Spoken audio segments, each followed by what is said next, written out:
bagong graduate kami. Kaya po, kami na lang po lagi yung magkasama. Nagsimula kaming perform yung mga activity po sa school. Tapos napansin po namin, parang napalagay po yung loob namin sa pag-perform.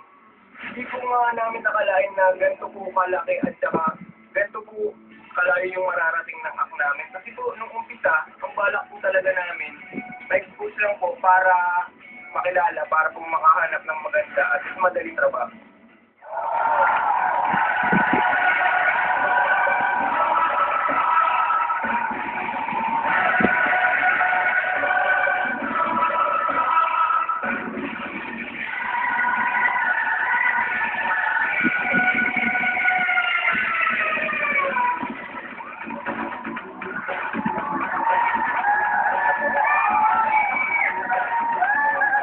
Napaka-simpleng act, pero it works, no?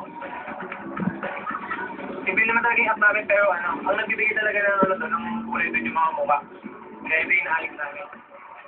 Nagsimula doon nung na-learn na kami kasi ang gaganda at gagawin ng mga artista. Hindi namin sila kamukha. Ang ginawa namin, nag-master kami. Nung unang episode niya, sinabi ko agad yun, first person ko maging gamwa sila naging failure. Hindi nagwagi sa unang pagkakataon ang magkaibigang bida. Ngunit, hindi naman nila ito tinagda. Nung natalo po, okay lang po. Balik po sa normal ulit na buhay. At yan po yung inaano ko ng kapitbahay, nangiisip ko ng balato, ganyan. Sa totoo yan, parang pagtapos namin yung matalo. Sabi namin, ay, kaya pala natin eh. Kaya inis namin sana, ayun, may comeback inisip sana, makuha tayo nun. Galingan pa natin lahat. Sa kanilang pagbabalik, meron pa kayang pang maipapakita ang ating dynamic duo? Naghanap kami ng mga issue sa mga character heads namin. Pinagandaan na po namin ngayon yung costume, practice.